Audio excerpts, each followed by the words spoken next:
आपको बताते हैं, इंडिया गठबंधन में सीट पर पेंच फंसा हुआ है। कांग्रेस ने 90 सीट पर दावेदारी की है। 3 श्रेणी में बांटकर सीटों की पहचान की गई है। श्रेणी ए में 50 सीट की पहचान, श्रेणी बी और सी में 18-18 सीट पर पहचान की गई है और अन्य 4 सीट पर भी कांग्रेस विचार कर रही है। देखिए, कांग्रेस शुरू से कह रही है कि 70 सीट से ज्यादा पर उनकी दावेदारी है, तो कांग्रेस ने अब श्रेणी बी में वो सीट रखी है जिस पर पिछली बार चुनाव नहीं लड़ा था, फिर भी उससे इस बार बेहतर प्रदर्शन की उम्मीद है।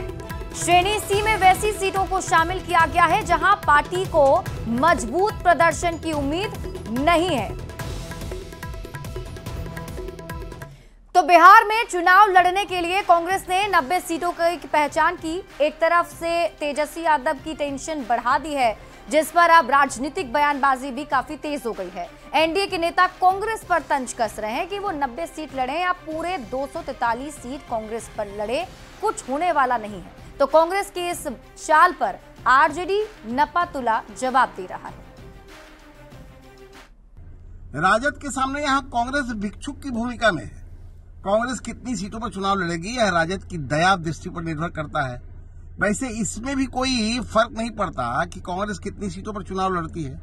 अगर बिहार विधानसभा की सभी 243 सीटों पर भी कांग्रेस चुनाव लड़ेगी तो वह दहाई के आंकड़े तक नहीं पहुंच सकती। सीटों का बंटवारा कोई दिक्कत नहीं है। हम इंडिया अलायंस का हाईकमांड आपस में बैठ के तय कर लेगा और हम लोगों का बेसिक मूल्य और सिर्फ एक है, हर एक सीट पर जिताऊ उम्मीदवार जो एनडीए के उम्मीदवार को बढ़िया से हरा सके, पटक सके, क्योंकि इस बार जनता तैयार है। कांग्रेस पार्टी अपनी रणनीति की वजह से बिहार में राजनीतिक हाशिए पर है। रणनीति कुछ बदली हुई दिखाई पड़ रही है, हमारा सामना करने के लिए नहीं बल्कि राजद पर दबाव बनाने के लिए कि अधिक से अधिक सीटें चुनाव लड़ने के लिए मिले। तभी तो कांग्रेस ने अभी तक तेजस्वी यादव जी को सीएम का चेहरा तक नहीं माना है। देखिए, सीटों के तालमेल पर अभी अंतिम रूप से कोई निर्णय नहीं लिया गया है। हाँ, ये सच है कि बातचीत इस पर चल रही है। अलग अलग जगहों पर, अलग अलग जिलों में, अलग अलग क्षेत्रों में अपने अपने हिसाब से सीट की संख्या भी गठबंधन के सहयोगी दल एक दूसरे को बता रहे हैं, एक दूसरे से मांग रहे हैं।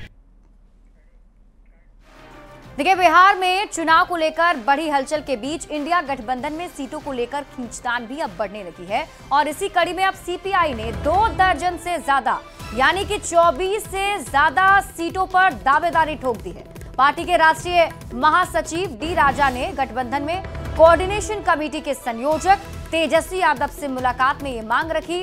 जाहिर है, डी राजा की इस मांग से सीटों को लेकर उलझन बढ़ सकती है। सीपीआई की ओर से जिन सीटों पर दावेदारी की गई उनमें बेगूसराय की तेघड़ा, बखरी, बछवाड़ा, मधुबनी की हरलाखी, झंझारपुर और पूर्णिया की रुपौली के साथ ही पटना का फुलवारी शरीफ सीट भी शामिल है। कई अन्य जिलों की डुमराव, गोह, बांका, बिलदौर, चनपटिया, मोतिहारी, जाले, वारिसनगर, सिकंदरा, खजौली और करगहर सीटें भी शामिल हैं।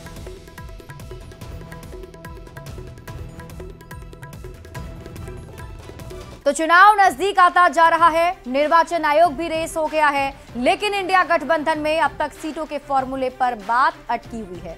सीपीआई के डी राजा ने तेजस्वी यादव से मिलकर 20 से ज्यादा सीटों पर दावेदारी जता दी है। अब इसको लेकर गठबंधन में टेंशन बढ़ता दिख रहा है। एनडीए के नेता इंडिया गठबंधन में जारी खींचतान पर तंज कस रहे हैं, तो विपक्ष के नेता अपनी दलील से एकजुटता के दावे कर रहे हैं। मंडूरा कुश्ती अभी से शुरू है, चुनाव आते आते इनका हश्र कुछ और होगा। ये महागठबंधन जिसमें कोई गठबंधन नहीं है, इसमें सीपीआई माले अलग सीटों का डिमांड कर रहा है अपनी हैसियत से ज़्यादा, कांग्रेस अलग डिमांड कर रहा है, मुकेश सहनी अलग 60% सीटों का डिमांड कर रहे हैं। चुनाव आते आते महत्वाकांक्षी गठबंधन अपने ही महत्वाकांक्षा के बोझ तले दबकर समाप्त हो जाएगा। सभी साथी की इच्छा होती है कि अधिक से अधिक सीटों पे लड़े। कुछ सीट ऐसे भी होते हैं जहां हर एक 6 right now. They're traveling.